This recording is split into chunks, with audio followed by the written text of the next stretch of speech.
Hello mga mi! For today's video, tara samahan nyo nga ako muli sa ating mini vlog. For today's ganap nga heto, magluluto serye nga kami ng aking pinsan na si Hazel. So ito nga, nakikiharbis nga kami ng malunggay dito sa kapitbahay dahil magluluto nga kami na tinolang manok pati na ginataang papaya. So, ang tita ko naman ay nagbigay nga ng 4 na papaya para nga sa tinola at gagataan nga ng papaya.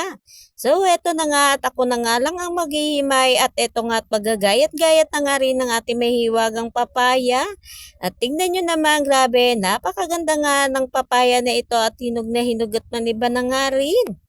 At pagpasensyahan nyo nga yung maririnig yung ingay nga dito sa ating pagbo-voice over dahil nga may ingay nga sa paligid nga natin. So, heto na nga, tapos ko na nga himay-himayin itong ating malunggay at nabalatan na nga natin itong ating papaya. At pagkatapos ko nga himay-himayin at gayat-gayatin itong papaya, heto na nga ang aking pinsan, siya na nga ang magluluto serye. Dahil ito, pagkatapos ko nga maghimay-himay nga dito, ay ako nga ay uuwi na nga rin muna ng bahay. Dahil nga ako nga ay mamamalengke nga doon nga sa may talipapa at ito na nga ang ating napamili. Hindi na nga pala ako nag-video-video doon dahil i-charge ko nga pala itong ating cellphone. At heto na nakauwi na nga ako sa bahay at heto nga lang ang akin na pamili. So ayan nga lang at ito at luto na nga yung niluto nga ng ating pinsan. Ito na nga ang ating tinola pati na nga itong ating ginataang papaya. At pagkatapos na nga ng aming tanghalian, heto nga tumawag nga ako sa aking mga kapatid dahil nga meron nga mini ganap. May kaunting salo-salo nga doon nga sa amin at dahil nga dyan, heto nagpabinyag nga itong aking kapatid. Heto nga pala yung anak nga ng aming bunsong kapatid at ito naman ang aking mga dalawang kapatid na sisters.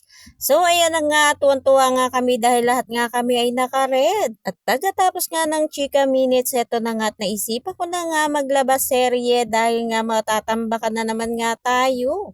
Heto na nga at sinalang ko na nga itong ating nilabahan para nga madali nga tayong matapos sa ating mga gawaing bahay serye. Heto naman yung anak ko ay pinagdinis ko nga muna sa kwarto dahil nga magja-general linis nga kami. At pagkatapos heto na nga yung ating tutupiin. So ayan at magtutupi serye na nga ako dahil nga ay naglabas serye naman tayo. Dahil konti lang naman itong hanger, kailangan nga ay matanggal ko na nga rin. Piltik-piltik na nga lang din, tara nga matapos na nga tayo sa mga gawaing bahay serye. O diba, paulit-ulit na nga lang itong ating mini ganap. So ayan, fast forward tayo malalahi to. Tapos na nga ako sa paglalabas serye at ayun lamang at hanggang dito na nga lang muna.